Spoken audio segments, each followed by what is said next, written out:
la presentación. Aunque parezca mentira.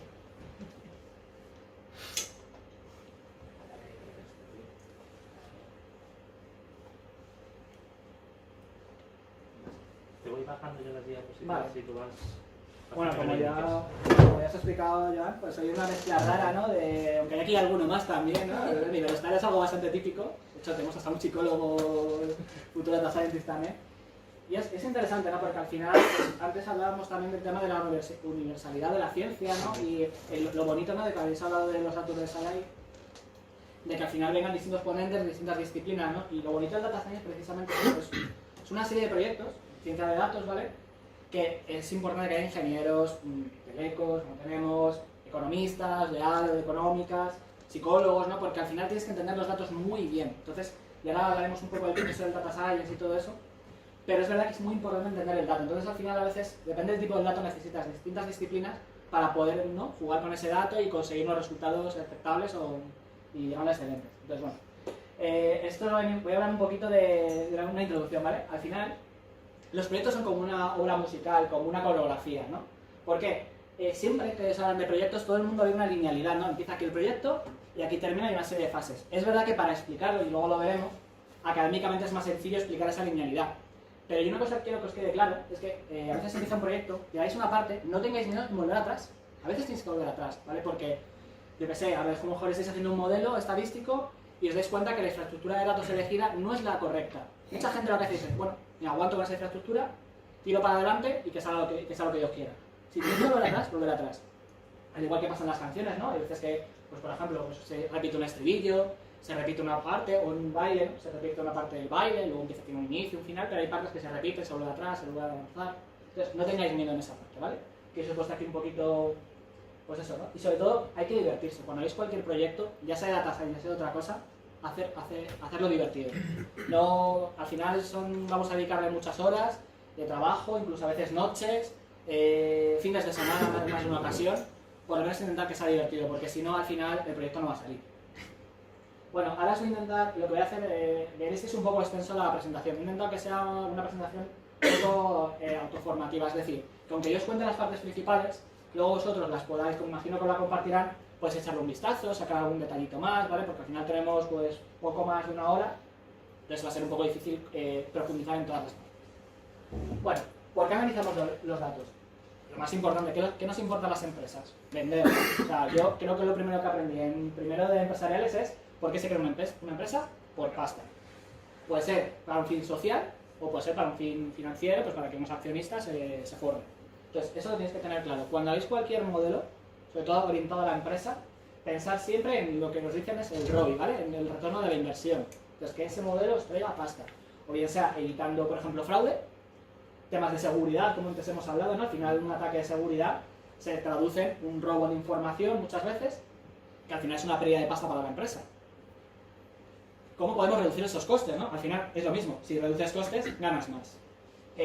¿Cómo son nuestros clientes? Es muy importante, una de las cosas que por ejemplo se trabaja mucho en nivel externo es entender muy bien todos esos clientes que nos van llegando, cómo poderlos clasificar pues, para darle el mejor producto, la mejor habitación posible, recomendar cuál es el mejor hotel, etc. Cuando los clientes nos dejan de comprar, hay veces que las empresas no somos perfectas y cometemos errores. Entonces hay que ver cuáles son esos errores y detectarlos. Y la estadística, los modelos econométricos y Machine Learning nos puede ayudar a ello. ¿Qué clientes nos pueden dejar de pagar? Eso, por ejemplo, sobre todo en los sectores de financiación, la banca, es muy importante saber cuándo un cliente te va a dejar de pagar, porque si lo sabes el nivel de riesgo, con lo cual, pues imagínate que es un cliente que sabes ya de por sí por su perfil que es mal pagado, no le des una hipoteca, porque sabes que no te la va a pagar, y entonces vas a entrar en un problema fuerte. Bueno, al final, ¿qué es el Data Science? ¿Vale? Porque siempre todo el mundo habla de Data Science, ahora se oyen vocablos como Machine Learning Engineering y muchísimas cosas, ¿vale? Al final, Data Science es un cúmulo de cosas, ¿vale? Es un campo interdisciplinario, ¿vale? Esto que os quede a todos súper grabado. Es un campo que reúne muchas disciplinas. ¿Vale? Luego, lo más importante, involucra procesos que nos ayudan a extraer conocimiento y mejorar una conversión de los datos. Por otro lado, ¿cuál es la clave de todo esto? La mejora de algoritmos. ¿Para qué? Como os he contado, para optimizar costes, por ejemplo, mejorar sistemas de recomendación. Si digo alguna cosa y no sabéis lo que es, por favor, levantad la mano y os lo explico. Bueno, lo de está, que ya se lo he explicado 200 veces.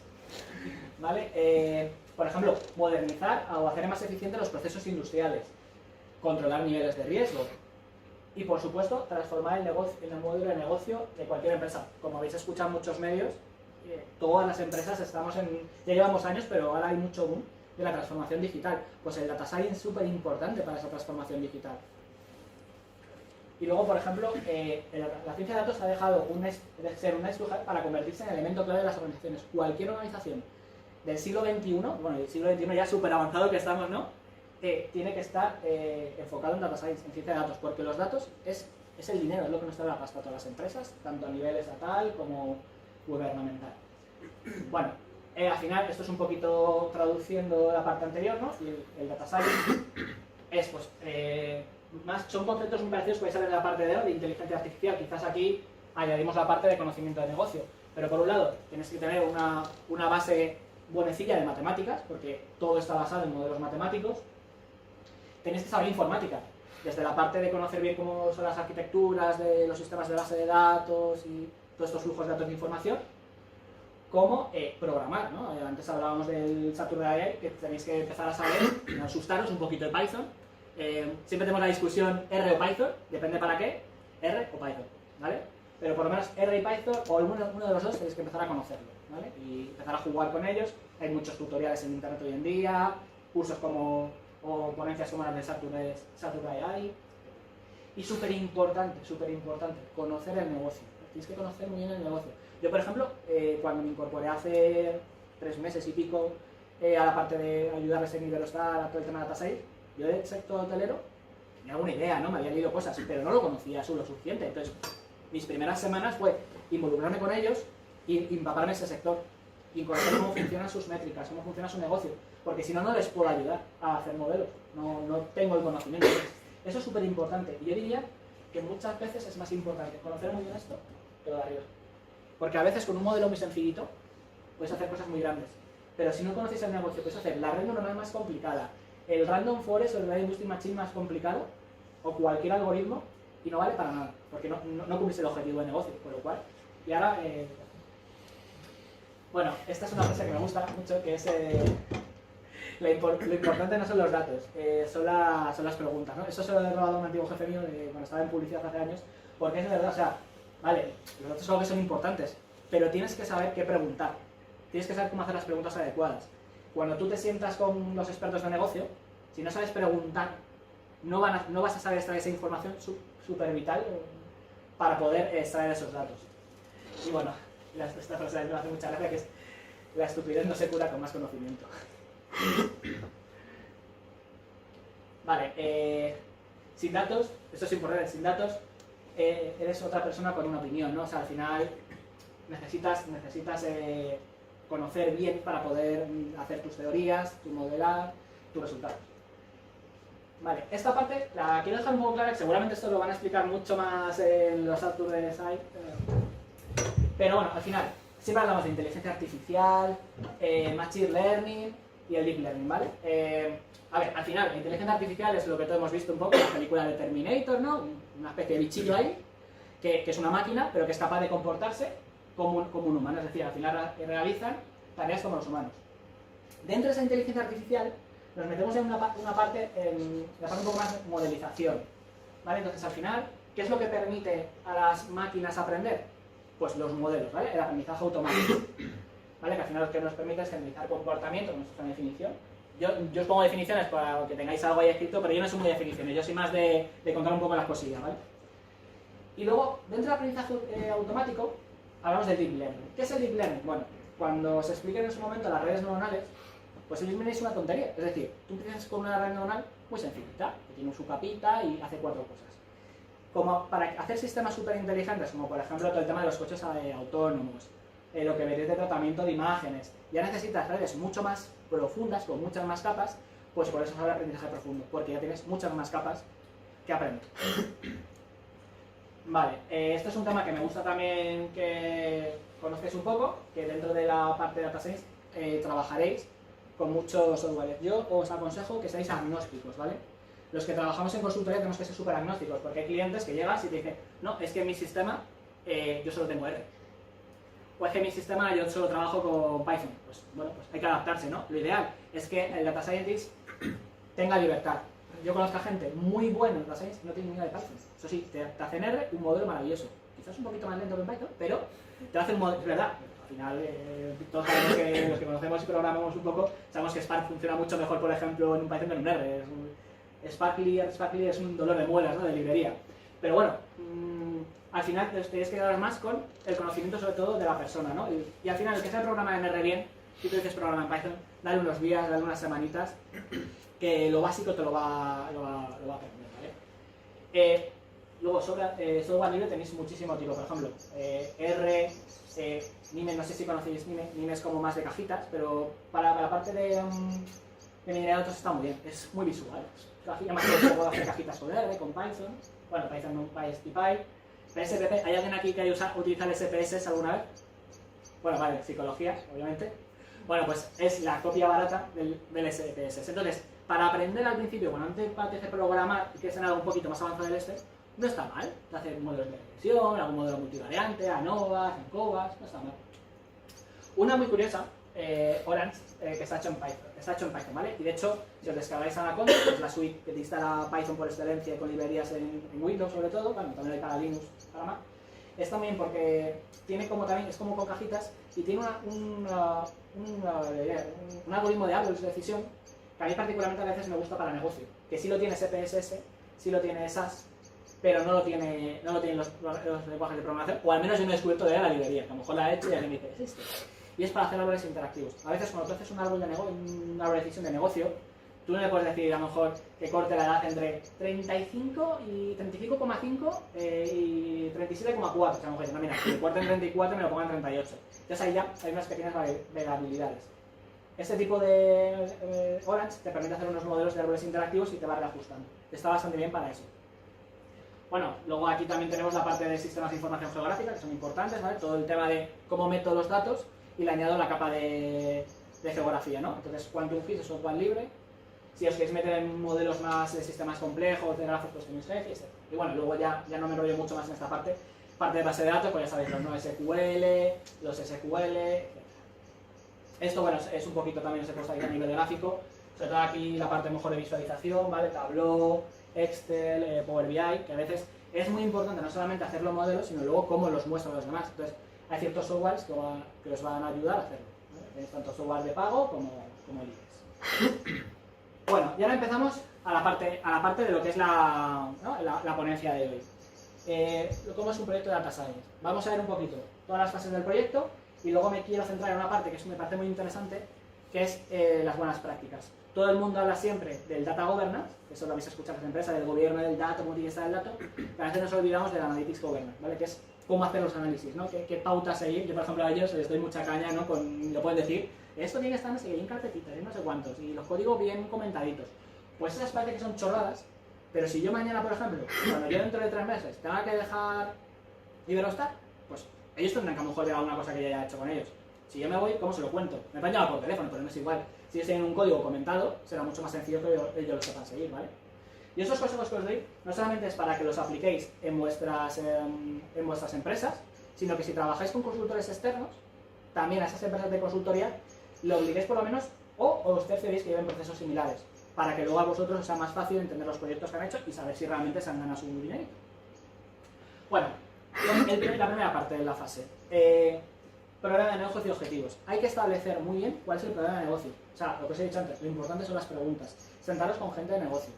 Luego, establecer los objetivos. ¿Para qué quieres hacer un modelo? ¿Y cuáles son los resultados que crees que puedes alcanzar con el modelo?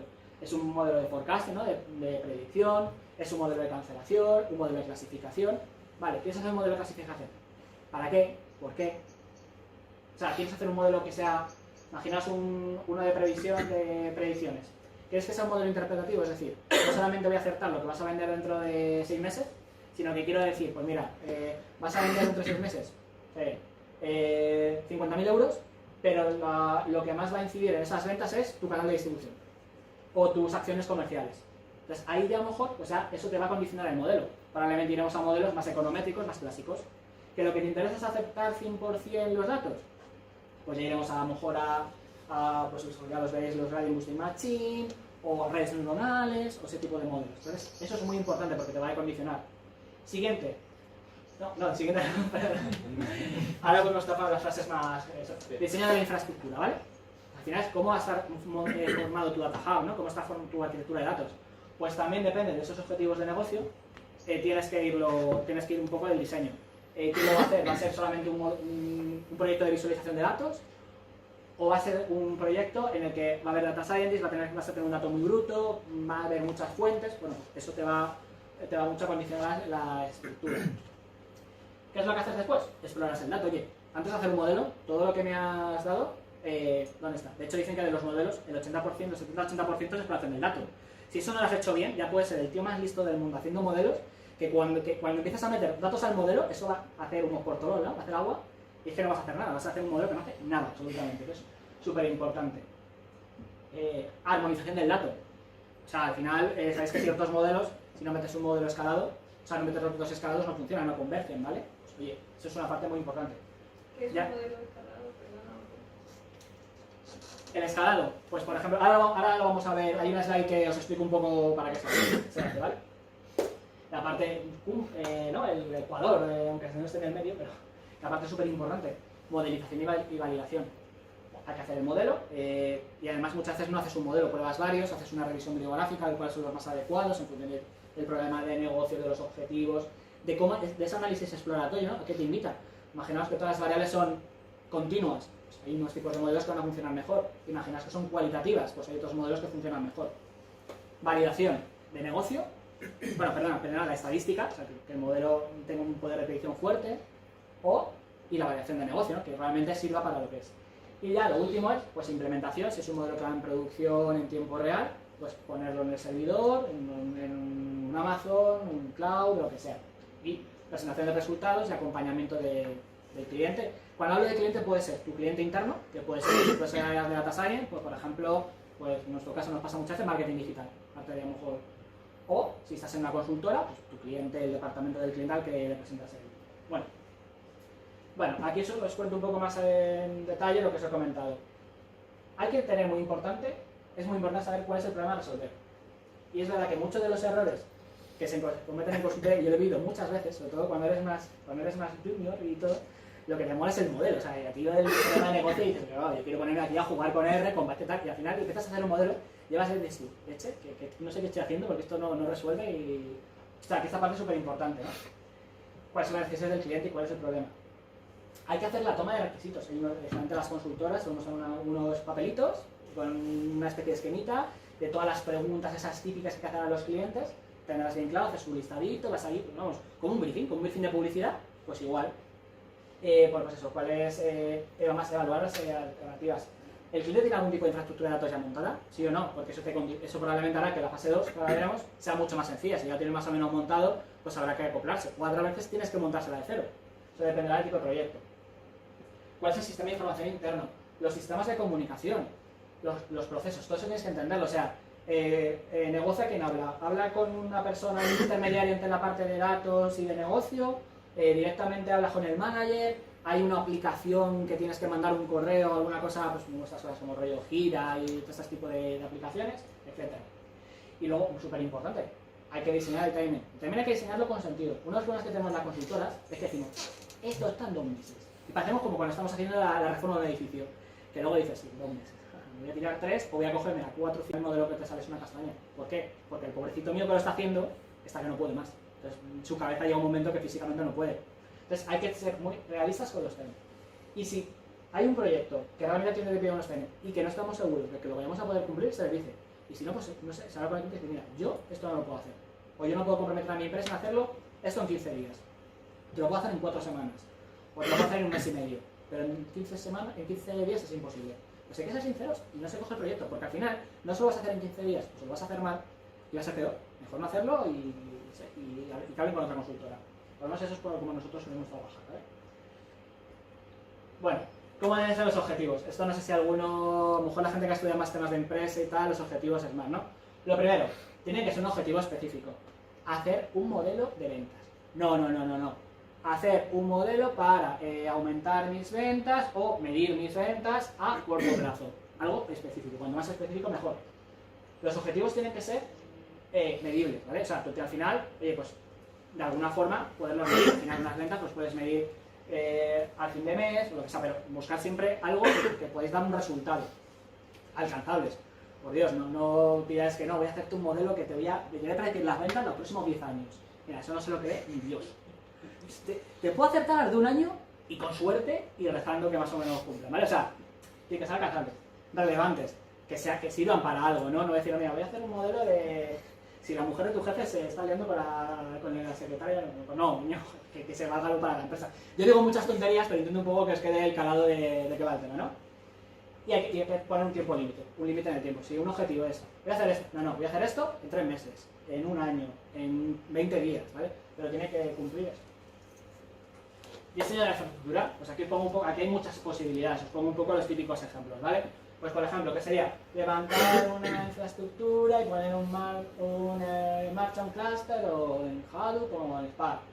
Organizar el lago de datos, pues por ejemplo, sabéis que depende del tipo de usuarios, pues se pueden generar distintas zonas, ¿no? Los que trabajáis más con la parte de arquitectura, pues es una zona muy como la zona bruta donde entran todos los datos, tenéis la zona más enriquecida donde suele empezar a atacar a los data scientists, y lo tenéis como una zona más final, que suele estar como todo más agregadito, pues para la gente más análisis de datos, visualizaciones, para que tengas que tocar poco el dato. Entonces, bueno, pues eso tenéis que tenerlo muy claro, quiénes van a ser los usuarios del dato. ¿Vale? Luego, pues aquí un poquito. Importantísimo, crear un catálogo del archivo de datos. Yo he estado, por ejemplo, en grandes bancos españoles que te dan una tabla y ni Dios sabe lo que significa cada columna, cómo está definida. O sea, eso hacer un modelo es... Sí, me vieron así... Eso pasa. Esos bancos que están al principio de la banca, en la parte de arriba, esto sí, como lo escucha alguien de Valencia. No sé, los señores de la banca de Madrid, yo les quiero mucho. Pero es verdad, ¿no? Es verdad, o sea, es que es impresionante. Yo flipaba. O sea, cuanto más grande es el banco, peor infraestructura de información tiene en ese sentido. Y muere. O sea, mueres porque además tienes que hablar con alguien que es amigo de no sé quién para que diga, no, pues esta columna, tal. Esos son días y días de curro, de mandar correos absurdos hasta que alguien diga, ¿por qué aquí toma 25 y aquí esta variable es 27? Porque no está definido. Pues cuando se monta una infraestructura, hay que definirla desde el principio. Desde el principio, con unas buenas tablas de definición, estandarización de los nombres de las tablas, etc. Bueno, pues esa parte, si empiezas el proyecto de cero, es muy importante. Y luego, pues, que el lago de datos esté abierto a las personas que tienen que utilizarlo. Aquí hay que tener sus permisos de seguridad, etc. Pero, joder, si tienes que hacer un modelo, que digan, no, esta tabla no la puedes tocar, y pues te va a hacer el modelo que no sé. Y eso pasa. Al final, todo lo que os cuento yo, por cierto, esto no os he dicho al principio, es súper discutible, ¿vale? Esto es, no creo que exista un libro que, yo por lo menos no encuentro ningún libro que te cuente esto así, tan estructurado. Y es un poco esto de experiencia y bofetadas de la vida de data scientist, ¿vale? Entonces, al final, son cosas que a mí me hubiese gustado que hubieran pasado o que intento yo que cuando yo ahora gestiono los proyectos pase. Bueno, pues esto es un ejemplo, pues voy a poner 2 ejemplos de infraestructura. Pues aquí sería, esto a la gente de marketing digital le da más, porque bueno, al final estás intentando buscar cuáles son los anuncios más, las campañas de Google AdWords, ¿vale? Ahora se sigue llamando Google AdWords o lo han cambiado. Google Ads. Google Ads, me he quitado Word ya. Vale, mira, lo tengo ahí puesto y todo, Bueno, pues Google AdWords. Entonces, al final estás buscando, en función de una serie de información externa, pues por ejemplo, de una marca determinada, lectura de redes sociales, lectura de la web y los blogs, lectura de otros reports, ¿no? De Google Ads. Entonces, eso tú lo vas procesando y al final estás intentando buscar cuáles son las palabras clave más importantes para que tus campañas de Google Ads sean más efectivas. Bueno, eso lo puedes hacer con un modelo. En este caso se ha dibujado ahí una reunión oral. Otro ejemplo de infraestructura. Por ejemplo, esto podría ser un CRM, ¿vale? Y aquí sería típico pues, para hacer un modelo de clasificación en el que quisiéramos evaluar pues, cuáles son nuestros clientes top guay, cuáles son nuestros clientes más o menos así medianitos ni funifa y cuáles son los clientes chorrones. No vamos a pasar de ellos, porque eso queda muy mal decirlo, pero bueno, tampoco vamos a invertir mucho dinerito en ellos, ¿no? Entonces, bueno, ¿qué es lo que haríamos? Empezaríamos teniendo nuestro lago de datos, ¿vale? Generaríamos un entorno analítico, es decir, del cliente, con estos datos iríamos formando nuestras bases de datos y aquí tendríamos nuestra parte de modelización, por un lado, ¿vale? Que iríamos a lo mejor pues, datos más en bruto, porque a Data Scientist nos gusta tocar el dato. O sea, el dato, hombre, que nos dé más o menos algo toquetadito, que esté formateado a las fechas, por lo menos, esas cosillas, pero nos gusta que no nos den datos agregados, sino que nos den ahí vidilla para poder hacer nuestro modelo. Que cuanto más vidilla tenga los datos, mejor modelo podemos hacer. Pero luego hay gente que le gusta que esté el dato pues, más agregado, que coja casi copy-paste de un PowerPoint, ¿vale? Entonces, ahí tenemos un poco toda la parte, ¿no?, de Business Intelligence, que iríamos con un Tableau, con un Excel, y luego la parte, como os digo yo, ¿no?, la parte más de modelización, en el que, bueno, pues cogemos estos datos y hacemos una serie de operaciones matemáticas para crear los modelos. Entonces aquí sería más típico un poco lo que os he comentado antes. Un R, un Python, software más específico de Machine Learning o de redes neuronales, etc. Exploración del dato. Auditoría del dato. Vale, hemos creado la infraestructura y lo que hay que hacer es mirar ese dato. ¿Ese dato es correcto? ¿Tiene missings? ¿Tiene registros nulos? ¿Vale? Además, los registros nulos son súper frecuentes. Por ejemplo, en investigación de mercados es muy frecuente. Y a veces en base de datos de cliente. Voy a volver a meter con la banca, pero no sabéis las cosas que me encontré en banca. Que un cliente pueda tener 3 números distintos de cliente. Cosas de ese tipo, que son chorradas y tontería. Pues esas chorradas, tener duplicados en clientes es como, ¿cómo puede ser que este tío tenga 35 años y el mismo tío tenga 29? Alguien metió un momento mal el dato, la fecha de nacimiento. Tener en cuenta que muchas veces la fecha de nacimiento del cliente es un tío de la oficina que coge el DNI, tiene una cola de 20.000 señores mayores que llevan con la serie de la jubilación, que si saca la cita de banca, lo mete así, a lo mejor lo mete casi sin mirar. Me puede confundir un 9 con un 6, puede pasar. Entonces, a veces pasan esos datos, esos fallos. ¿Qué más cositas? Los missing, mucho cuidado con el tratamiento de los missing, ¿vale? La gente que dice, uy, hay un registro nulo, me lo voy a cargar. Si es uno no pasa nada. Pero a lo mejor tienes un 40% de registros nulos, un 25% de registros nulos y dices, me lo voy a cargar. Ojo, que sabéis que algo que tiene un 25% de la base de datos. O sea, a lo mejor, primero, a ver de dónde ha venido ese dato y si es un problema de la infraestructura, o a lo mejor hay algunas técnicas específicas del tratamiento de los mismos. La más tonta y más tal es decir, ejemplo, ¿cuál es el promedio? O digamos un promedio más estratificado, bien de cosas más. Si yo sé que esto es súper simplificado, ¿vale? La realidad es mucho más compleja. Si yo sé que tengo muchos clientes, tengo que sé que el promedio de la mayoría de las mujeres son 35 años y de los hombres son 40, pues cuando me encuentro un missing de un hombre, le voy a asignar un promedio. Le voy a poner 40. Y cuando me encuentro un missing de una mujer, un 35. A ver, os lo he explicado súper simplificado, que seguro que alguien mira, ¡qué bestia! Me están poniendo cara, sí. Es verdad que eso se hace mucho más complicado. Hay técnicas para el tratamiento de missing. De hecho, hay libros enteros de cómo tratar los missing. O sea, no es una cosa fácil, ¿eh? Tiene su guía y hay gente más muy experta en este tema. Luego, súper importante, cuando exploramos el dato, estadísticos básicos. No cuesta nada sacarte una media, una desviación típica, una moda, una mediana, y hacer algún pequeño contraste de hipótesis, ¿sabes? Si yo tengo a lo mejor varios grupos, pues mira, ¿y este grupo se parece a este? Pues hacer contraste de hipótesis, que para nosotros solemos estudiar en estadística y valen para algo, no solo para hacer un examencillo. Gráficos explicativos, por Dios, dibujar, por Dios, prohibido, aunque vuestros directores lo digan, bueno, a ellos se lo ponéis, pero vosotros no lo uséis. Los puñeteros pie chart de esto de las narices, los diagramas de Tartar. O sea, sabéis que el ser humano, la diferencia en circulares lo vemos fatal. En cambio, las barras las vemos de maravilla. Si se diferencian 2%, tú una barra va a ser una cosita así. Y vas a ver y dices, algo poco es más grande. Eso no lo vas a ver en un diagrama circular, ¿vale? Otra cosa es que a los directores les gusta, porque les encanta, es el gráfico de lo... Pero para vuestros análisis internos, estadísticos, yo como os voy a dar vosotros dos. Uno de esos se hace así. O sea, ni de coño. Prohibido. A vosotros dos prohibido. ¿Vale? ¿Qué más? Mirad, por favor, mirad correlaciones. Mirad cuáles son las variables, las dependencias entre variables. Y otro tipo de técnicas un poquito más avanzadas que tampoco entendemos. Tipos de variables, súper importante. O sea, a mí me ha preguntado gente, la gente que se hace de clase y tal, de tener todo variables cualitativas a la vez, es decir, voy a hacer un K-medias. Y decir, vamos a ver, bonito, vamos a ver, un K-medias. Palabra media. Media significa, pues cojo dos números, los sumo y los divido entre dos. Si tienes variables cualitativas, ¿qué sumas? ¿Qué te va a decir? ¿Que es medio rojo amarillo? Bueno, me los colores podía sumarlo, pero ¿qué es medio hombre mujer? No, coño, no. Voy a hacer una dummy. Da igual. Siguen siendo sustituciones. ¿Qué vas a decir? ¿Que es medio hombre mujer? Pues no, bueno, yo sé, a lo mejor ahora por esas cosas puede haber cosas raras, pero que no, o sea, no, medio perro gato. Es una mula. Como tengo un caballo y tengo un burro, es una mula. Pues no, hay modelos específicos de clusterización para tratar las variables cualitativas. O modelos mixtos, o lo que sea, pero, o separarlos. Podemos hacer por las cualitativas y por otras las cuantitativas. Hay muchas formas de hacerlo. Pero por Dios, es muy importante. Las nominales sobre todo. Ordinales, bueno, pues son unas cualitativas con unas propiedades especiales de orden. Pues también tienen sus regresiones especiales y sus técnicas. Entre cuantitativas y discretas, o sea, entre discretas y continuas, bueno, pues ahí ya hay menos problema. Ahí ya, pues digo, ¿es 2 o es 3? Bueno, 2,5, vale, entre 2 y 3. O 2,7, vale, está más cerca del 3. Venga, ahí vale, ahí lo compro. Incluso las ordinales se podrían comprar. Pero por Dios, con las nominales, mucho cuidado con las técnicas que utilizáis. Es que es una cosa que lo sigo viendo y a veces me horroriza, ¿vale? Bueno, esto es un poco de gráficos típicos, es el histograma, el Sketch Pro para ver varias variables.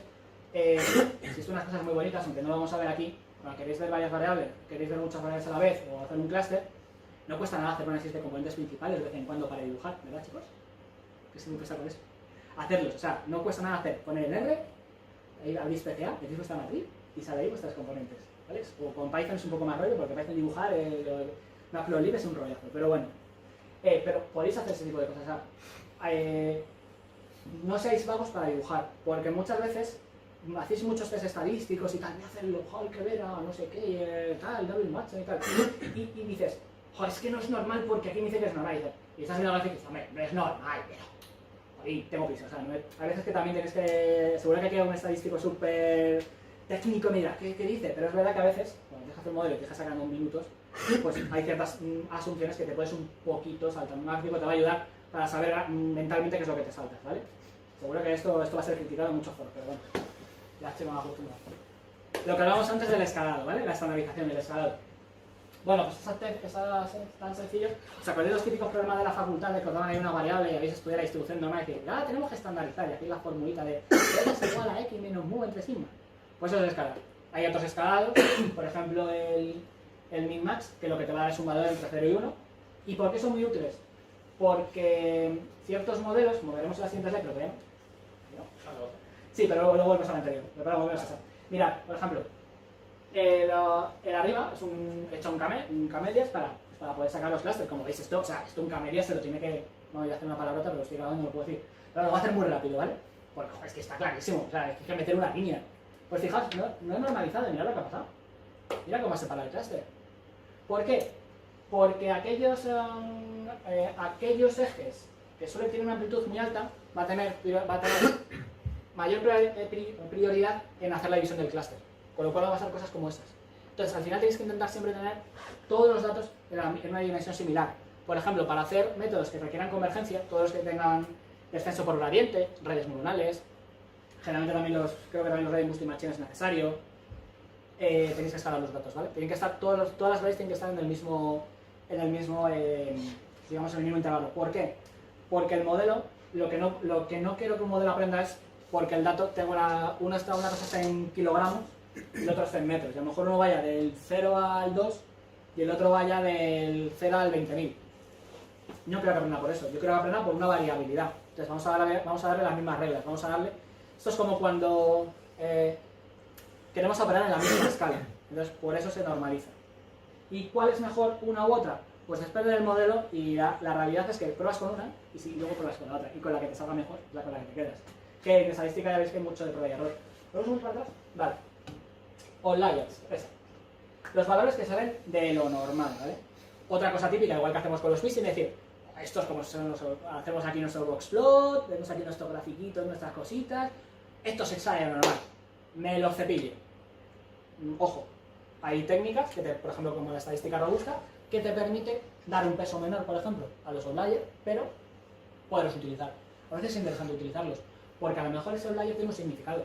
Obviamente no es lo normal, con lo cual le vas a dar un peso menor a la hora de hacer tu modelo, pero ojo, no lo quitéis, porque es súper importante. De hecho, hay veces que te interesa estudiar los outliers porque han sucedido, porque a lo mejor te van a dar pistas de cómo funciona tu negocio. Tenemos un problema, que por todas las estadísticas que hemos aprendido pues en la facultad y tal, que todo tenemos que hacer que todo sea normal. Cuando sale la campanita de Gauss, todo lo que sale en la campanita de Gauss, somos unos xenófobos de la normalidad. O sea, es decir, todo tiene que estar en la normal. Y si se sale la campana de Gauss, esto es malo, una pantalla lo digo, que hay que utilizarlo. Que no todas las distribuciones, hay más distribuciones no normales que normales.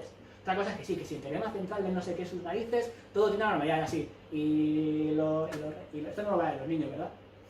No. Y los reyes son los padres. ¿Qué? Vale, esta es la lista. Sí. Modelización. Ya llegamos a la parte que mola y la parte que me encanta. Construcción del target. Por Dios, tened muy claro cuál es el target, cuál es el objetivo, qué es lo que queréis medir. Son las ventas, es un modelo de clasificación, súper importante. Es una variable binaria. Aquí no entro en la parte de cómo modelizar y la parte de Machine Learning, pero yo, por ejemplo, una de las tablas que les hago a ellos y tal es cuando tenéis una variable binaria y usar estos modelos. Es verdad que luego existen adaptaciones de modelos para utilizarlo para todo, pero están los clásicos. Entonces, por ejemplo, pues yo qué sé, por ejemplo, una pregunta, a ver, aquí, una regresión logística, ¿qué es? Un modelo de clasificación o de regresión. Los diversos no pueden contestar. Que se lo saben. Clasificación. Ya, también se lo saben ellos, bien. Muy bien, muy bien. Bueno, pues ¿por qué es un modelo de clasificación? Porque vas a clasificar la técnica clásica entre una variable que cumpla un default o no lo cumpla, ¿vale? Una variable binaria. Bueno, pues obviamente tu variable para entrenar tu modelo va a ser o un 1 o un 0. A lo mejor hay alguna técnica que puedes cambiar el 0 por el menos 1, pero bueno, generalmente en logística es un 1 y un 0. ¿Qué es lo que pasa? Que, bueno, eso tenéis que tener muy claro la definición de ese tal, entonces no cojas y metas directamente, ya sabemos que R, si lo metes, te lo trata como un factor y como te lo trata como un factor, automáticamente lo convierte en un factor. Python no, pero para eso Python me gusta más a veces. Es más incómodo, pero te obliga a entender que estás metiendo una variable y tienes que convertirla a unos y ceros, a hacer un one hot encoding. Entonces, eso es muy importante, que tengáis el target. ¿Son ventas? Perfecto. Pues como es lo mismo, que unidades están, lo que os comentaba antes, todo tema de estandarización, o sea, todo este tipo de cosas tienes que tener muy claro en el target. Construcción y entrenamiento del modelo. Bien, hay modelos más sencillos y modelos menos sencillos. Generalmente todos cogemos y lanzamos una regresión logística o lineal, lanzamos así, decimos, ¡hala! Ya nos hemos puesto contentos, ya somos felices. Ojo, que a lo mejor tenemos que hacer algún tipo de regularización, meterle un lazo, meterle un reach, meter los dos. Entonces, ese tipo de cosas, cuando se construye un modelo, hay que probarlo. Yo siempre aconsejo utilizar tanto en Python R, en Albería, pero no es como de serie, ¿no? En este caso viene, pues utilizar un grid search, un random search, o la librería IPOP también, que es para hacer búsqueda, ¿no? Al final lo que tú le estás haciendo al modelo es algo que tiene inciso entre modelos. Los modelos tienen los parámetros y los hiperparámetros, ¿vale? Los parámetros es lo que vas a hallar, los coeficientes de la regresión, y los hiperparámetros son una serie, digamos, de parámetros internos, ¿vale? Que tiene el modelo y que puedes tú, que el data scientist puede toquetear. Por ejemplo, los que habéis estudiado redes neuronales, pues elegir la función de activación sería un hiperparámetro, la tasa de aprendizaje de la red, otro hiperparámetro. Entonces, hay que jugar con eso, porque por defecto, pues por ejemplo, vosotros si cogéis ese Carlen y hacéis una regresión logística, que creo que por defecto me parece que te mete no sé si te mete una reach, así, o sea, y tú la metes y estás haciendo reach por narices. R, por ejemplo, no te mete nada, tienes que hacerlo aparte. Pues esas cosas tenéis que tenerlas muy claro, ¿vale? Y probar, ¿no? Porque a veces hay que restringir más o menos. Entonces, ¿qué es lo que hacen los grid search y el random search? Lo mismo, pero aleatoriamente. El grid search lo que hace es que voy a probarte esa regresión logística para una regularización lazo de 0,1, de 0,2, de 0,3. Al final te va a hacer por validación cruzada muchísimos modelos, es decir, el que mejor ha salido ha sido este. Entonces, una forma de probar muchos modelos a la vez. El random search lo que hace es que cuando tienes muchas combinaciones posibles de hiperparámetros, pues aleatoriza y no te hace todas. Te dice, bueno, pues te voy a hacer 200 aleatorias. Y bueno, es bastante válido. Y luego existen otras más curradas que ya como que son más estratégicas. Por ejemplo, la librería las tiene. Bueno, hacemos todos los modelos. Y lo siguiente que es los test y validación de los modelos. Las típicas validaciones, pues en el caso de clasificación, las accuracy, los precision, los recall, la supercurva RAW con su AUC. Y en los modelos de regresión, pues todos los rollos, los MAPE, los MAE, los MAESE, los MA no sé qué, hay 40.000, ¿vale? Y cada día, verdad, descubrimos alguna nueva ahí buscando, o sea que... Entonces, es muy importante que cumpla los estándares que hemos definido en el proyecto. Por favor, por favor, por favor, existe la muestra de entrenamiento, la muestra de validación y la muestra de test. Os puedo perdonar que en algún tipo de modelo sencillo, venga, tengamos dos muestras, la de entrenamiento y la de test. Pero por Dios, no saquéis los resultados de vuestro modelo con lo mismo que habéis entrenado. O sea, mucho cuidado, ni mezclas raras ni cosas raras. Por ejemplo, si estás en a mí, por ejemplo, me pasó hace poco, por no darme cuenta. En mi TFM hace un tiempo, pues me salió. O sea, yo sacaba unos resultados muchísimo mejor que Stanford, un año dado. En grabaciones.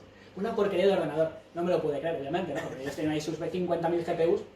Es que estaba haciendo detección de tumores en pulmón y no me di cuenta que tenía los pacientes repetidos. El mismo tío que tenía esta base de datos está varias veces porque habían hecho una revisión el año pasado y tal. Y claro, hice un muestreo aleatorio y tal, y yo todo feliz.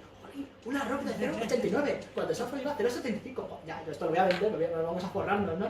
Y dices, Otro, que tú has hecho transfer learning, has hecho cosas muy sencillas y esos tíos han entrenado de verdad, que esos tíos son todos doctores y tú eres un chaval que has hecho un TFM. ¿Cómo vas a sacar eso? Es normal que llega y dice, tengo que revisar. Empieza a mirar, si un tío que está aquí, vale, ya está. Digo, ya estamos liados. Luego ya dice el modelo bien y bueno, ahí está. Yo no tengo que poner el enlace de la publicación. Entonces, tener mucho cuidado porque a veces, fíjate que después de hacer tantos años haciendo museos y tal, pues errores tontos te suceden hasta cuando tienes experiencia en esas cosillas. Entonces, súper importante, ¿vale? Muestras de entrenamiento y muestras de validación y test separarlas. Vale, validación estadística, vista. De negocio, a veces sacamos una serie de resultados, pero claro, el data scientist tiene un conocimiento de negocio, pero limitado, no es un experto muchas veces en negocio, sobre todo cuando es un consultor. Un consultor has tocado en el negocio, pero te cuesta a veces, ¿no? Y con el tiempo se te olvidan algunas cosas. Tienes que sentarte con la gente de negocio, ¿vale? Porque él te va a decir, mira, el modelo ha dicho que en 2019 o en 2020 vas a vender 5 millones de euros. Y a lo mejor tengas así y dices, ¡ah! Mira, que no. Es imposible. Pues seguramente has hecho algo mal, porque hay veces que los tíos estos que llevan toda su vida en un sector, hacen así cuando dicen, oye, que viene 4 millones y medio. Tú llegas con tu modelo 5 millones, pasa el año, tu modelo ha dicho 5, han vendido 4 y medio y dices tú. Menos mal que no ventan así, no hubiese caído.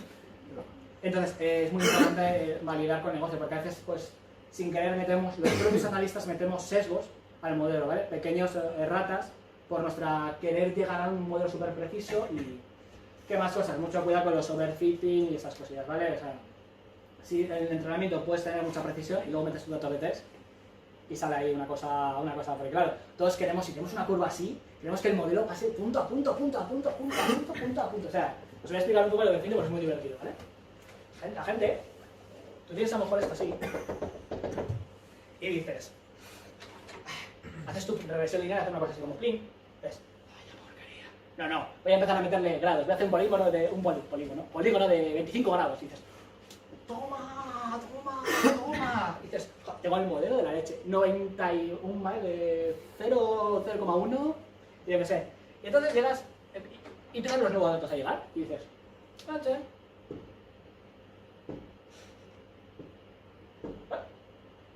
claro, tú tienes tu modelo que hace así. Entonces, ¿qué pasa? Oye, pues a lo mejor con una rectita más sencillita, hombre, pues sí, están desviados, pero el desvío pues a lo mejor es menor, ¿sabes? Bueno, aquí en el dibujo se ve muy mal. Yo dibujo muy mal, ya los habéis visto. No me gana ni con la guitarra me voy a ganar nunca la vida, ni mejor en el dibujo. A lo mejor esto dentro de 100 años vale una pastizal, ¿no? Una raya así, exacto. Lo que quiero decir, mucho cuidado, ¿vale? Con todo el tema. Esto es un overfitting claramente, ¿vale? Overfitting es que está sobreajustando el modelo. El modelo no ha aprendido, o sea, el modelo no ha aprendido el patrón, ha aprendido esos datos que les has metido en ese momento, pero no ha aprendido lo que es la estructura, no ha generalizado. Entonces, un modelo tiene que generalizar. Vale. Y cuarto, selección de modelos ganadores. Pues genera muchas veces, ¿cuál es el mejor modelo? ¿Un Random Forest? ¿Un Muslim Machine? En general, por ejemplo, que Liberostar solo sabe hablar de Random Forest, porque no conoce de técnica. Eso no es verdad, gente que ha escuchado 2 o 3 modelos y dice, todo con Random Forest. Ahora se ha puesto de moda los Gradient Boosted Machine. ¿Por qué? Porque en todas las competiciones Kaggle, todos ahí con los Gradient Boosted Machine. Porque ya las redes neuronales no molan. Ahora son los Gradient Boosted Machine. Y todas esas técnicas. Entonces, ¿qué es lo que pasa? Jolín, me dice, ¿y cuál es mejor? Pues depende de tus datos. ¿Y cómo lo sé? Pues cuando he hecho la red neuronal, el Gradient Boosted Machine y el otro he visto, este funciona y el otro no. Selección de modelos ganadores. A veces tienes que probar algo. Las consultoras, sobre todo las tochas, que si cabe Big Data ya tienes que tener sus propios algoritmos, que tú metes los datos, más o menos los colocas y tal, y les das un formato determinado, y le dejas ahí en sus pedazos nubes y sus clústeres de Amazon, ahí corriendo toda la noche y mañana te saca ranking de modelos, revisión no sé qué, revisión no sé cuántos, y lo ves, revisión logística, están las primeras, tócate las narices, 10 días para hacer una red neuronal bien hecha, y la revisión logística se ha quedado cerca. Pues probar modelos siempre, o sea, la navaja de Occam, un modelo, entre 2 modelos coger lo más sencillo. Por Dios, es que yo me harto de hablar con él y decir, chicos, regresión logística, joder, funciona muy bien. ¿Por qué tenemos que hacer siempre machine learning súper complicado con redes neuronales? Un modelo sencillo a veces funciona mucho mejor. Un modelo econométrico de toda la vida y es más fácil de controlar. Menos tiempo, menos recursos muchas veces. Pues seleccionar modelos ganadores, pero también buscar la eficiencia en tiempo, ¿vale? Perdona, ¿puedes repetir ese nuevo modelo que se ha puesto de moda que dices? El Gradient Boosted Machine. ¿Puedes escribirlo? Ahora es como sabemos ahora que no se escribe inglés. A ver.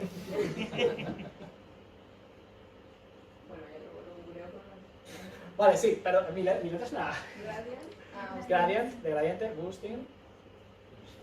Machillas a escribirlo. Sí. Gracias. ¿Vale? Pues es una... Cuando hablas de, en general, de clasificador, pues le llamas Gradient Boosting Classifier, ¿vale? Es una especie de... son unos árboles que van haciendo boosting. Me cogen un árbol, son lo que se llaman los weak learner. Son arbolitos que no son muy buenos en sí, pero el siguiente árbol te aprende del árbol anterior y al final van encadenando. Son modelos estos de embedding.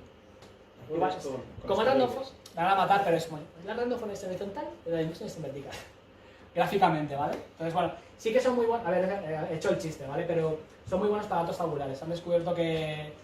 Y que obviamente tienen muchos hiperparámetros, pero no incomparablemente menos que una red neuronal. Entonces, funcionan bien. Y, a ver, al final las competiciones de cable cuando se ponen de moda en algo es porque está funcionando. Python está haciendo librerías muy chulas, Microsoft está haciendo librerías muy chulas. Por ejemplo, LibGBM está en... O sea, hay ligero GBM, que está paraleliza bastante bien, parece ser. En R creo que está ahí XGBoost, me parece.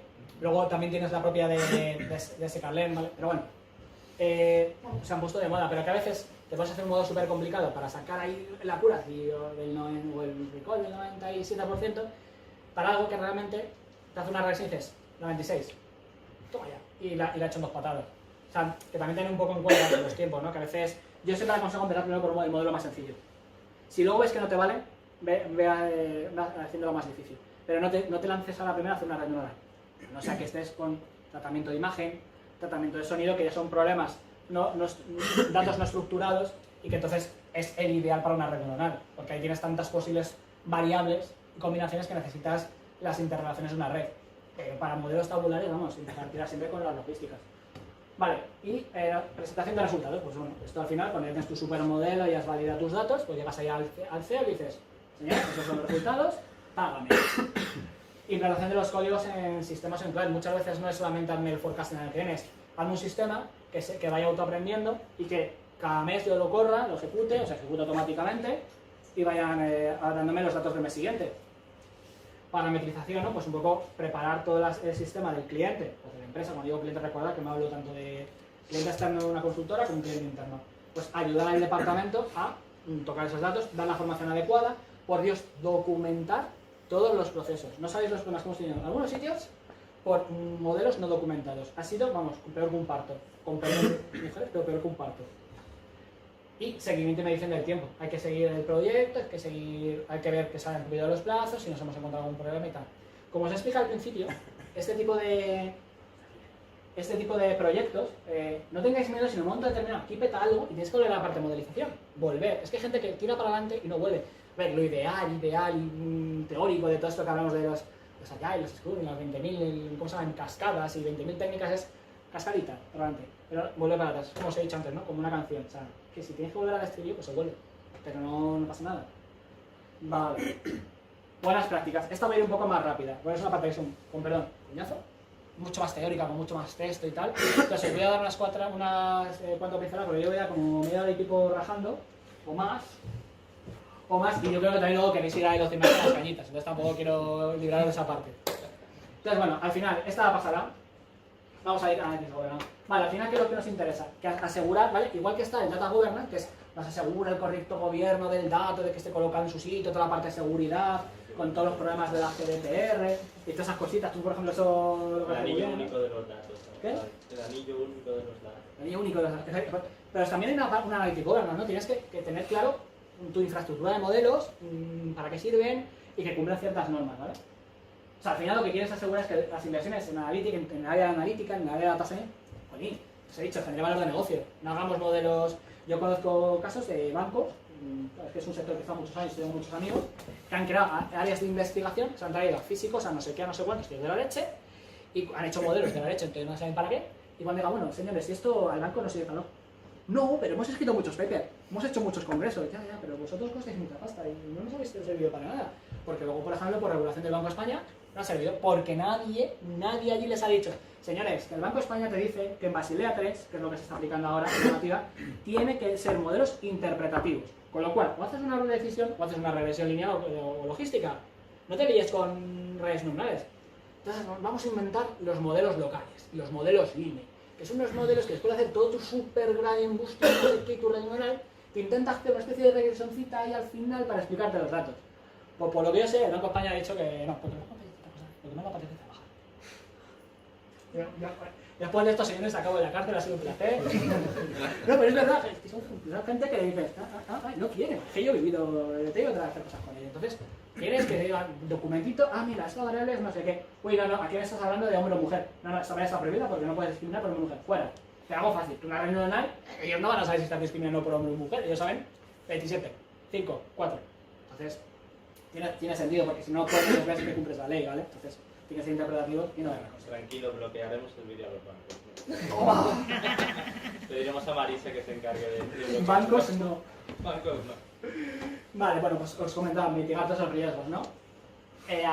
Operar de tal manera, o sea, al final con chorradas así un poco resumiendo, ¿no? Los objetivos, la definición, ¿no? O sea, al final tienes que operar de tal manera que se puedan tomar buenas decisiones a largo plazo y con responsabilidad. Trazabilidad, ¿vale? O sea, quiero decir, quien financia, quien te da la pasta para que hagas esos modelos, jolín, que sepa para qué ha servido su pasta, ¿no? He hecho un modelo de, no sé, para una nueva página de un nuevo Tinder, ¿sabes? Tío, trabajas en un banco, ¿para qué haces un Tinder? No, bueno, hace una esa que me dé pastita. Pues, oye, esa gente tiene que tener acceso a ese repositorio de modelos y que tenga bien claro, como os he dicho, documentar, ¿no? Pues que tenga bien claro para qué sirve el modelo, cuáles son los objetivos, cómo se define el modelo a su principio, todas las implicaciones que tienen.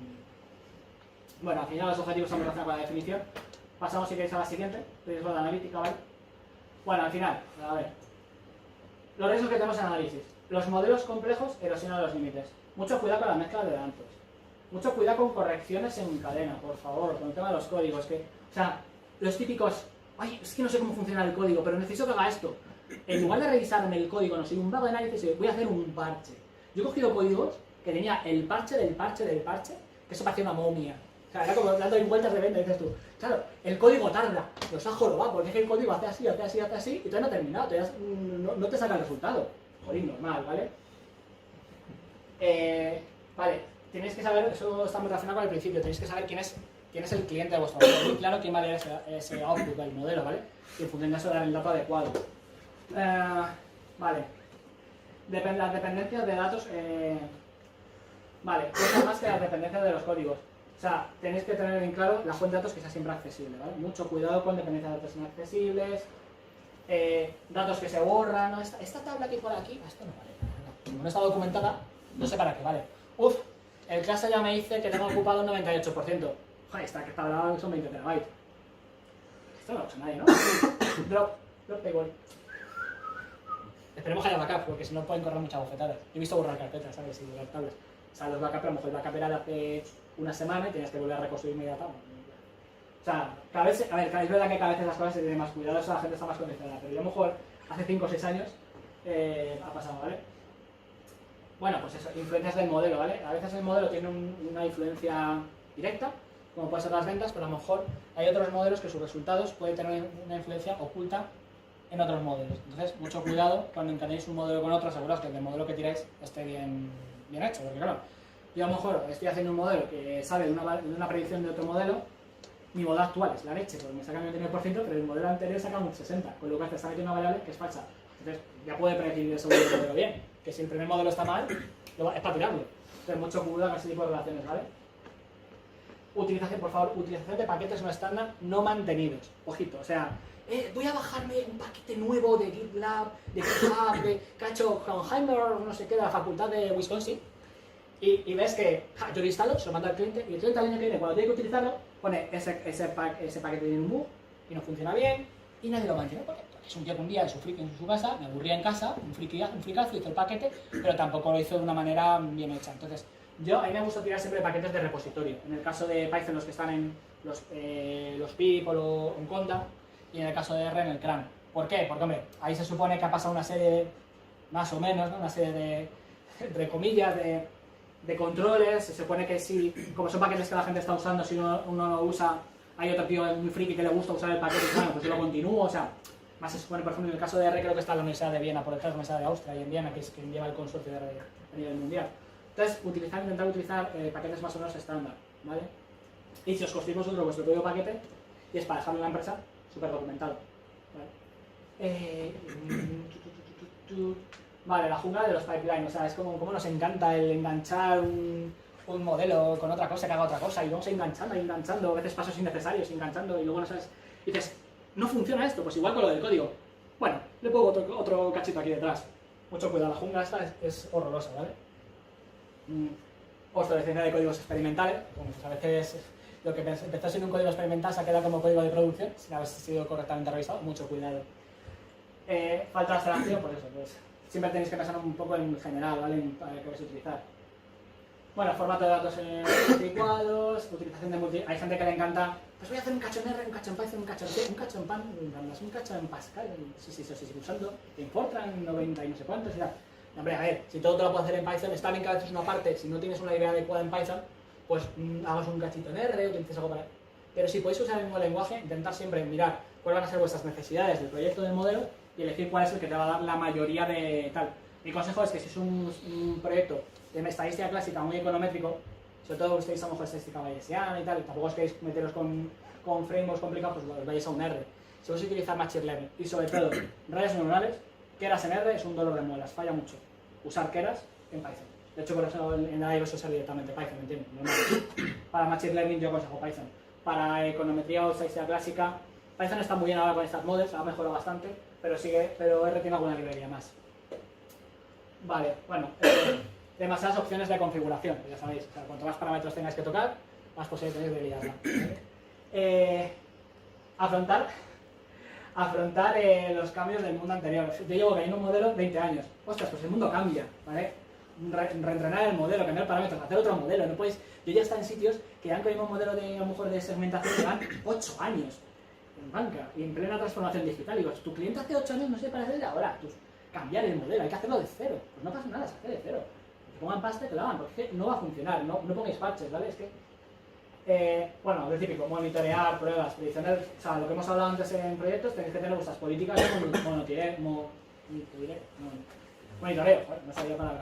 Vale, o sea, no cuesta nada tener un pequeño dashboard con vuestros modelitos y decir, mira, este está fallando, este no, este sí, para tener una visión global sobre todo el Head of Data Science o el director de Data Science. Importante, prueba de los datos, que los modelos sean reproducibles, gestionar los procesos y mucha cultura del dato. Todavía en la empresa española falta mucho la cultura del dato.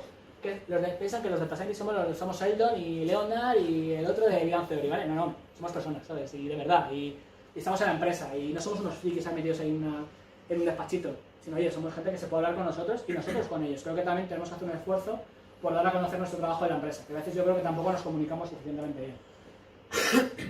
Aquí os propongo 4 áreas para dar soluciones. Bueno, esto lo voy en plan rápido, ¿vale?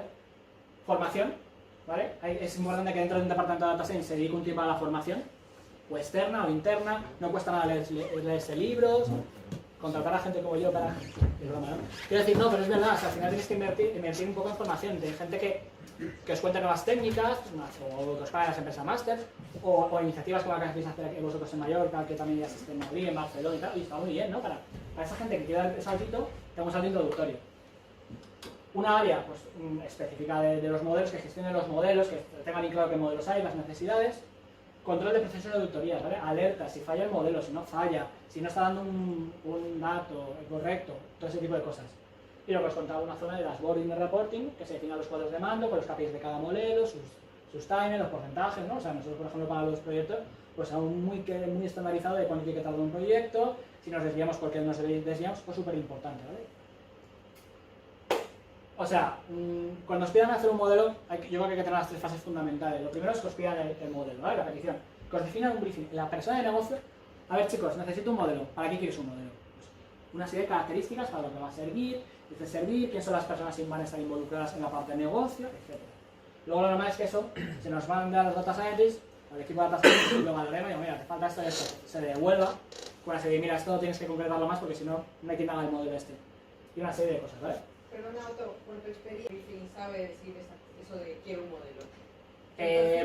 Bueno, pues depende de la empresa. Por ejemplo, no sé si en Iberosat hay alguna figura dentro de cada departamento, ¿no? Que es un poco como más responsable de la parte un poco más de interconexión con el área de Data Science.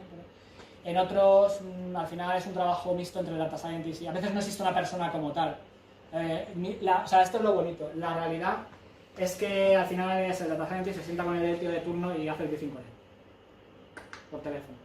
Y luego eso sí, me mandas un correo oficial, porque lo que yo quiero es que haya algo escrito, porque luego dentro de 2 meses y me dicen, no, es que te he hecho esto. Pero sí es que es verdad que figuras como aquí, por ejemplo, intermedias tiene que haber, porque es que eso cada vez va a haber más, porque hay gente siempre de negocio que está más informada en el dato. Podría ser lo que antiguamente era una lista de negocio. Por ejemplo, si tú tienes dentro de tu departamento de ventas un tío que es el que te hace el reporting de ventas, puede ser un candidato, ¿no?, a ver un poco y ayudar más porque conoce mejor el dato. Entonces yo creo que puede ir por aquí, ¿vale? Luego, bueno, hacen de generación de proyectos, fases del modelo, recursos necesarios, personas, infraestructura, ¿no? Eso está un poco más relacionado con las fases del modelo que hemos visto antes. Tiempo estimado de ejecución, a veces, sobre todo cuando se trabaja con todo el tema de Agile y tal, pues crear un producto mínimo viable, lo que haces es que se crea una prueba de concepto y luego se le va dotando de, pues voy a hacer un modelo, yo qué sé, imagínate de clasificación de impago. Pues a lo mejor empiezas por un modelo súper sencillo para entender un poco una regresión, logística, lo que sea. Luego dices, un árbol de decisión. A veces algo más complicado, ¿no? Necesito ya que conozco bien cuáles son las variables que creo que van a tener mayor impacto, pues oye, me intento hacer un modelo más complejo que tenga una mayor precisión, ¿no? Una accuracy, bueno, la variable que tengamos necesaria para medir. Y eso dices, vale, pues ¿qué pasa de un 95 a un 97% no, me exagero, de un 89 a un 93%, ¿vale? Ostras, dices, un 4%, tampoco es tanto. Bueno, pues a lo mejor en pasta, si es un tema de impago, es mucha pasta, ¿eh? A nivel, por ejemplo, bancario. Implantación, para hacer las fases, las pruebas piloto, o sea, nunca hagáis un modelo y a dejarlo paséis a producción a toda la empresa, pero vamos a hacer un poco faseado, decir, bueno, pues voy a probarlo, yo qué sé, me voy a poner ahora, me voy a generar con lo que más conozco ahora mismo, que es la parte de, yo qué sé, de hoteles. Imaginaos que hacemos nosotros un modelo. ¿Lo voy a lanzar a toda la empresa? No, a lo mejor lo pruebo con los hoteles de Mallorca, por ejemplo.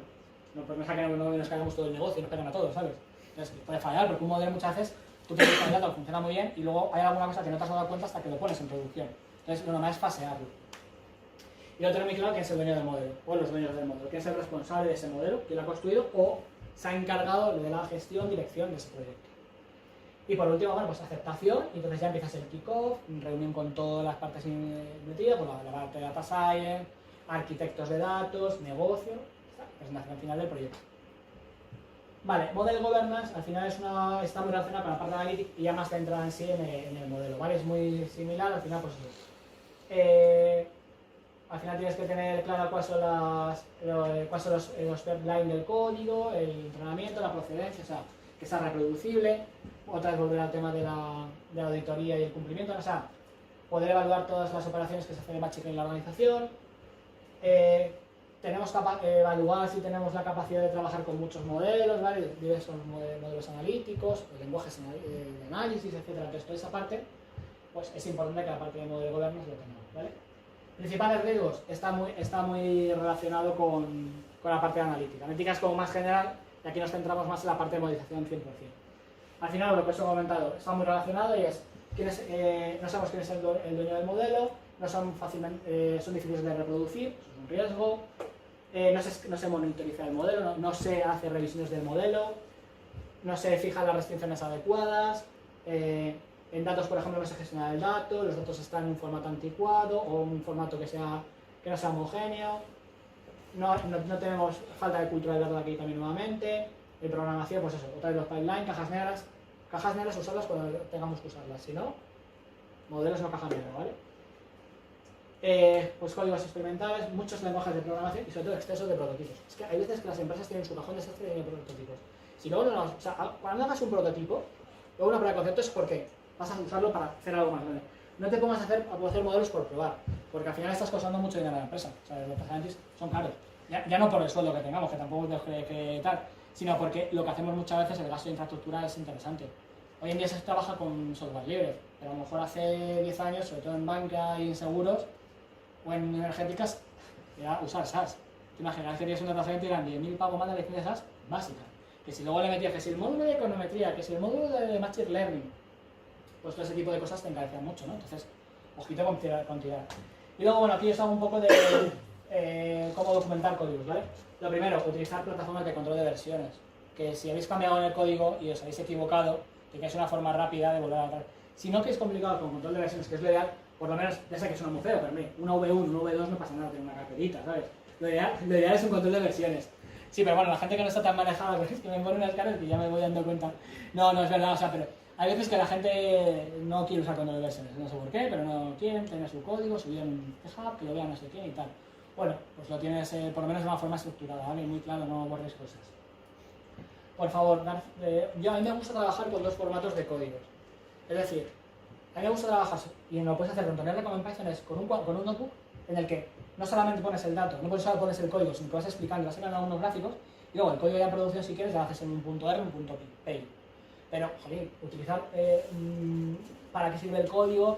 Tenéis la suerte que con Jupyter o con RMardan podéis poner letras más grandes, más pequeñitas, poner epígrafes y tal. Ayuda mucho, porque vosotros, la gente no se encarga en las empresas, pero el código a veces va a durar 10 años, con mejoras y tal.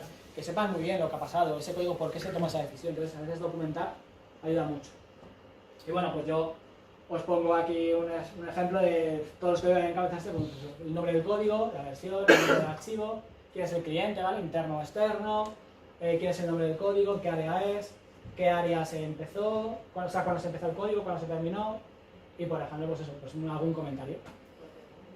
Y ya quiero para terminar, un tema también que me gusta contaros, ¿no? Que al final, pues a veces las cosas salen mal, a veces un modelo peta, entonces tienes que tener planes de contingencia. Primero, evaluar el riesgo. Algo ha pasado, algo ha fallado, evaluar el riesgo. ¿Quién es la persona que es el responsable del modelo? El que lo ha hecho, el que lo mantiene ahora, el que sea. Hay que hablar con él. Ese fallo del modelo, ¿qué impactos tiene? ¿Qué impactos tiene en los KPIs de la empresa? Oye, ¿ha petado un modelo de seguridad? Imaginaos que peta un modelo de seguridad. O sea, pues se puede implicar que un tío ahora mismo, un hacker, está entrando en mi sistema y me está robando, yo que sé, en un banco códigos de cuenta bancaria y me está haciendo lo que le da la gana. Ojo, hay que ver el impacto en los KPIs de la empresa, no pasa. Toma de decisiones, ¿vale? Pues hay un director de todo el área, el manager que puede ser toda la analítica, informática, lo que sea. Suele haber luego un manager un poco más en la parte de data science y el dueño del modelo. Bueno, pues un poco cómo es el proceso de toma de decisiones. ¿Quién es el primero enterado? Y ahora veremos un poco la primera responsabilidad. Evaluación del tiempo de resolución. Estimar cuánto tiempo nos va a llevar arreglar esto, cómo nos va a ayudar la incidencias. Que es, es que no se ha levantado el clúster, levanto el clúster y corro el modelo. Vale, venga, impacto rápido. Pero a lo mejor ha sido porque ha petado algo, porque se ha borrado una tabla, porque un dato ha venido mal de Google Analytics y ha petado un modelo, eso pasa mucho con Google, etc. Y por último, impacto en otros procesos y en otros modelos. Pues a lo mejor si has hecho un modelo de previsión de clics de digital y esos clics, esa previsión de clics te va a entrar en un modelo de forecasting de cuánto vas a vender, no sé qué, no sé cuántos, pues si ha cascado el primer modelo, impacta en el segundo modelo. Y por último, la primera responsabilidad. Pues al final nada más es que si es una chorradita, que el model owner, si ya es una cosa más seria, vaya al manager y ya está. Y lo último es el comité del dato, que al final lo que tiene que tener es eso, pues lo que me comentaba antes, debe haber un comité que evalúe semanalmente, quincenalmente por lo menos, todos los problemas del área, ¿no? Y un poco pues ayuda a que todos los modelos se pongan de acuerdo, vean qué necesidades hay, lo que hemos hablado de I+D, de formación, etc. Y bueno, esta yo creo que como llevamos más de tiempo me voy a saltar la última, que es un caso, qué pasa en un modelo de cancelaciones, como lo trataría eso, de chat, pero bueno, tampoco es muy importante. Y ya está.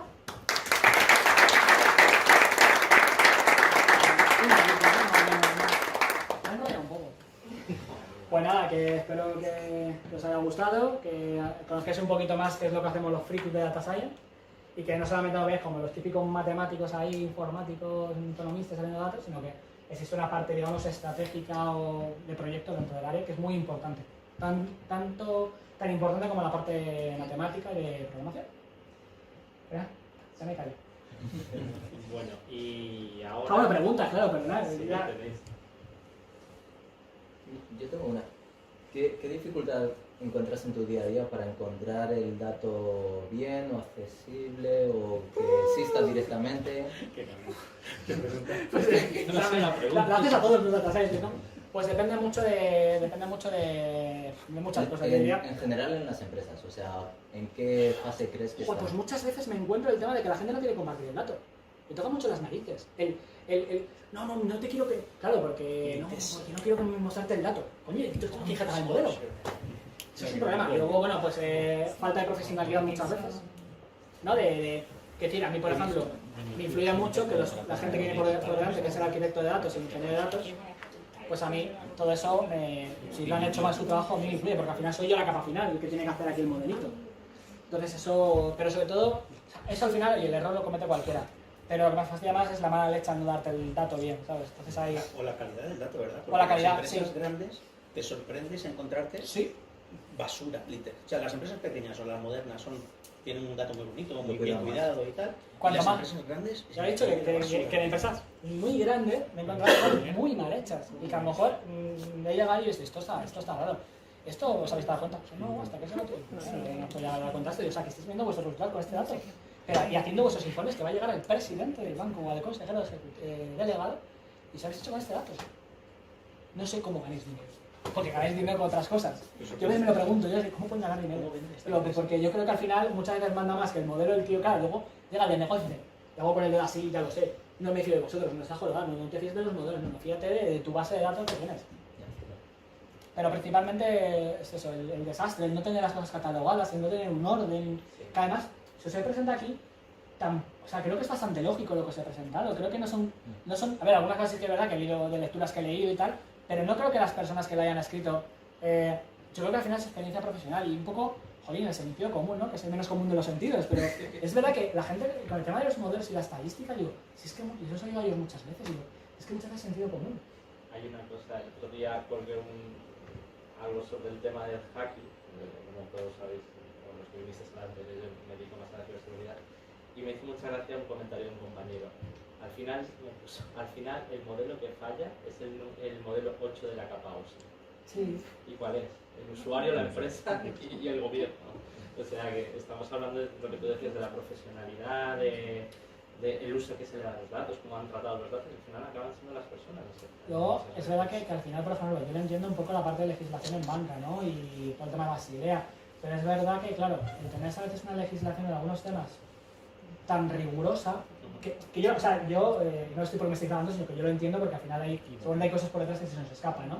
Pero, jolín, a veces probablemente si fuéramos más flexibles, si fueran en las instituciones, ¿no? Y esto ya no es a nivel de España, es a nivel de la Unión Europea, de Europa y Estados Unidos y tal.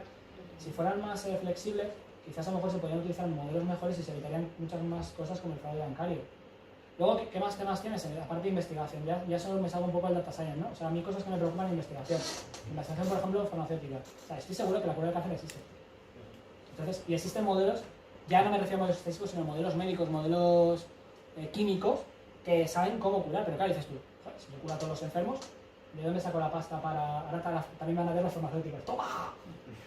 Es verdad, pero todos los laboratorios, ¿no? Dices, oye, claro, ¿qué te gano más pasta? ¿Curando a la gente o en medicamentos de quimioterapia? De acuerdo, mira lo que ha pasado en Estados Unidos, por ejemplo, en el tema de la insulina. Han subido de $5 a $540. Hay gente que no puede pagar la insulina.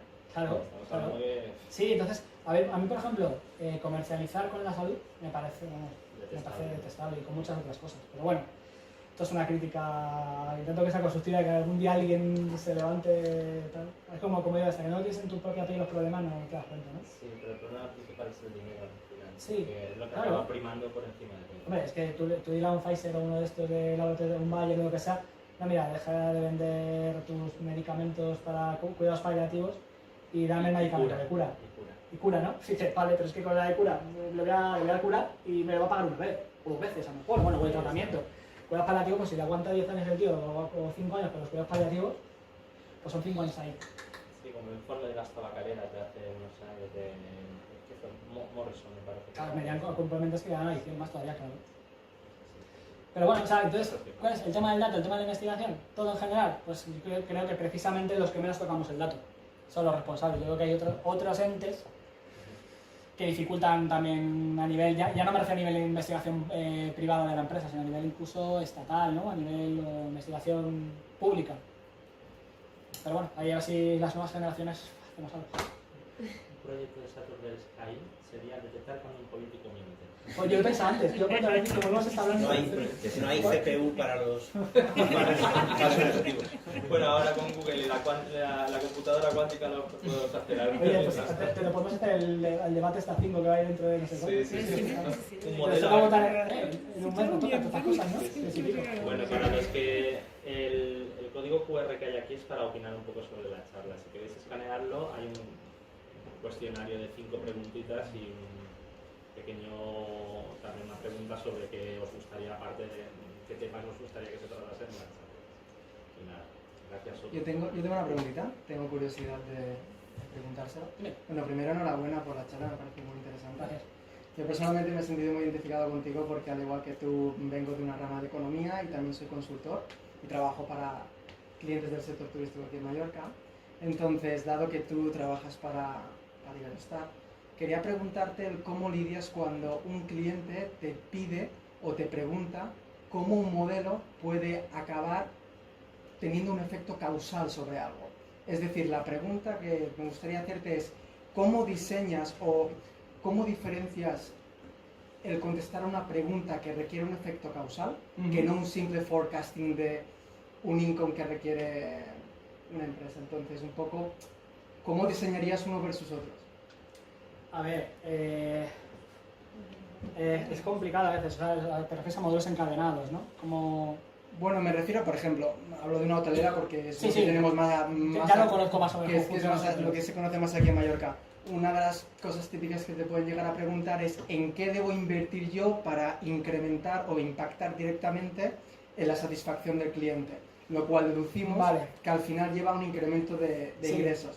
Entonces, ¿cómo lidias con...? Volver otra vez a reentrenar con el dato histórico que ya has impactado previamente y cómo... Básicamente, tú tienes datos históricos en Sí. los que tienes una evolución una evolución de la satisfacción del cliente y hay diferentes variables que afectan Sí. a esa evolución.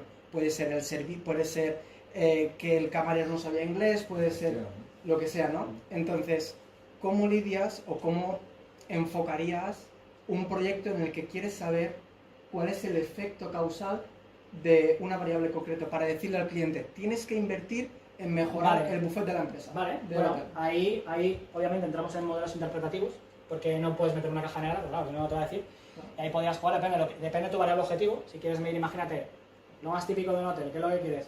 ¿Por qué un cliente fiel de pronto deja de utilizar tu hotel, ¿no? Que a lo mejor ha venido en los últimos 5 veranos. O sea, lo que puedes hacer es un modelo de fuga, de hecho, un modelo de chat, ¿vale? Era un ejemplo. Y metes tus variables. Entonces, al final verás, cuando haces bien el modelo, que habrá una variable, en el caso de la regresión, que tiene un coeficiente más alto, que tiene el positivo, tiene mayor impacto en esa cancelación. Luego, lo que te va a llamar la atención es decir, probablemente, pues lo que ha dicho, no sé, resultados en encuestas. Encuestas de restaurantes, típico, ¿no? Que te pasan encuestitas de te ha gustado la comida o no. Pues si ves que existe una correlación entre la insatisfacción de los clientes con respecto a las cancelaciones, a las personas que se han marchado, tienen a lo mejor una mayor probabilidad una persona que tenga una encuesta negativa de la cocina a que se marche. Pues ahí tienes una forma de medir esa causalidad. ¿Y cómo sabes que es causalidad y no relación? Ahí es donde un poco iba yo, porque es una de las cosas que me encuentro en el día a día. ¿Vale? Es muy difícil separar. Bueno, lo típico es muchas hacer el veces. típico test A/B, ¿no? Pero Sí. como tienes datos a pasado, lo que vemos son relaciones. Entonces, es un poco preguntarte a ver si conocías metodologías un poco... Es complicado. Al robustas final. Es para- que yo creo que el tema es separar casualidad de tal. No sé, a lo mejor ahí tendrías que intentar probar algún otro modelo, intentar eliminar esa variable a ver qué pasa, si con otras que lo intentas explicar. O sea, no es algo trivial. A lo mejor lo que tienes que probar es eliminando variables. Y a lo mejor eliminar la variable que tú crees que puede ser causalidad, a ver si sigue prediciendo el modelo igual de bien o no. Entonces, si ves que ese modelo, esa variable la metes y te aumenta la precisión del modelo, probablemente es porque sea lo que provoque con más fuerza. Haciendo a lo mejor, yo qué sé, utilizando el BIF, por ejemplo, Variance Influence Factor, o sea, utilizando métricas para medir la varianza de una variable en sí. Pero, o sea, fácil así a priori no es mucha prueba. O sea, hay prueba y error, principalmente con un test A/B, para tener que hacerlo. Voy a ponerte este ejemplo, tú que has estudiado ADE. Entonces, yo cuando estudié economía... Universidad de tantos años ya. Sí, Es ponía un poco ponía este típico ejemplo que me pareció muy curioso, la curva de Phillips, que es que en los 60 se encontró una relación muy clara entre paro de una economía Sí, y el precio, Sí. inflación. sí. Entonces veía una relación muy clara. Entre más trabajo hay en una economía, entre más gente trabaja, más inflación hay. Entonces vieron esta relación y lo que hicieron es, ostras, estamos en crisis, tenemos mucho paro, entonces si baja el paro, lo que está pasando es que están bajando los precios. Entonces, si subimos los precios, creamos empleo. Es decir, es lo que pensaron, ¿no? Entonces, si creas un modelo que prediga el Claro. precio a partir de esto, te lo clava. Sí, Pero pero es que- a ver, es como todo. Obviamente, el ejemplo, por ejemplo, de cancelaciones, joder, tú cancelas, o sea, tú te vas de un hotel porque no te gusta el hotel, porque algún servicio no te ha gustado. O sea, ahí entra mucho, ahí quizás más que un tema estadístico, para identificar esa causalidad, ahí depende mucho de la gente de negocio. Obviamente, no porque yo cancele cancele una reserva o deje ser cliente del hotel, va a bajar la satisfacción. No. Es porque el hotel empieza a ser una mierda, con perdón, pues los clientes se empiezan a pirar. Entonces, ahí es muy importante la interpretación de negocio, ¿vale? Entonces, ahí necesitas mucho, a ver, este caso, ejemplo de cocina, cancelación es muy claro. Hay otros modelos que no están claros, ¿vale? Pues es muy importante tener definida cuál es la variable objetivo, qué es lo que quieres medir y, sobre todo, trabajar con la gente de negocio, porque ellos mismos van a saberte a lo mejor identificar esas cosas. O también pueden hacer las correcciones, estas correcciones espurias, estas cosas, ¿no? Correcciones espurias, pero bueno, es que eso al final, por eso hay que probar mucho, es muy importante, quizás ahí, lo que te aconsejo para esa parte es hacer que es lo que hacía antes en el principio, ¿no? Un análisis exploratorio de los datos en profundidad, y a lo mejor hay pequeñas cosas que las vas a ver, ¿vale? Y sobre todo, en serio, trabajar mucho con la gente de negocio. El data scientist es, no sé, diría que 50%, 40% de negocio, 30% de informática, 30% de matemáticas. Pero es que el negocio, no me gusta decir que es más importante, porque entonces dirán, claro, como tú eres de ADE vas a defender negocio, economía y tal, pero ya no es un tema de ser de ADE o no ser de ADE, es que si no entiendes bien el problema y no entiendes bien las variables y cómo funciona, en el caso vuestro, el tema de los hoteles, es muy difícil. Entonces, yo, por ejemplo, pues claro, yo probablemente donde me sentiría mejor, no sé, ya lo llevé muchos años fuera, banca, porque yo en mi vida creo que dedico a la banca, no sé si 9 años. Claro, en el sector bancario están tantas áreas del sector bancario que lo conozco muy bien, tanto como analista como mi primero sin ser analista. O sea, no, sé cómo funciona una oficina bancaria, cómo funciona un préstamo perfectamente, todos los entresijos que hay en una tarjeta de crédito. Bueno, pues tienes que conocer bien. Yo, por ejemplo, pues con Daniel o con Joan me siento muchísimo, sobre todo con Daniel, pues porque explícame cómo funciona un hotel, o cómo funcionan vuestras tablas de que si los revenues, que si los no sé qué. Son conceptos que para mí, muchas cosas, ¿cómo se llama? Muchas cosas, el OTD y todas esas cosas, ¿no? O sea, yo soy conceptos para mí, y como nunca he estado en un hotel trabajando, son nuevos. Entonces, lo primero que hice es, yo os enseño porque me tenéis que enseñar cómo funciona vuestro negocio, porque si no entiendo vuestros datos, poco os puedo ayudar. Lo primero que tengo que empaparme de sus datos los primeros días. Luego de ahí, un poco intentar relacionar ese tipo de datos con lo que yo sé de otros sectores, buscar sinergias o similitudes para poder explicarles mejor las cosas que no voy a explicarles. Pero es que la pregunta no es fácil, o sea, sí, por eso me la es preguntaba. complicada y seguro que aquí cada maestría tiene su librillo, ¿no? Como decimos, ¿tenéis alguna duda más? Es posible más fácil. No podéis preguntar lo que queráis. Mira, yo si no sé algo lo voy a decir, no tengo ni idea. O sea, yo os puedo decir que cuando no sé algo digo, vamos a buscar Google. O sea, no me acuerdo ya, ¿no? Porque hay cosas que las estudias y se te olvidan o no las usas mucho, ¿no? Y la data science, la estadística, la mates, la machine learning, que son tantos modelos que es muy difícil saber de todo. Es imposible. Entonces algunos tienes más experiencia porque por tu trabajo los usas más. Lo bueno que tiene consultoría quizás es que como has estado en varios sectores, a lo mejor no eres un experto en todo, perdón, en algo concreto, pero has tocado muchas cosas. Entonces enseguida, bueno, pues intentas para ese proyecto hacerte experto, ¿no? O por lo menos dar lo mejor de ti en ese proyecto. Eso es. Lo bonito de la consultoría es muy, bueno, tú lo sabes, ¿no? Se trabaja mucho, pero también tiene esa parte, ¿no? de enriquecimiento generalista, ¿no? De conocer muchos sectores.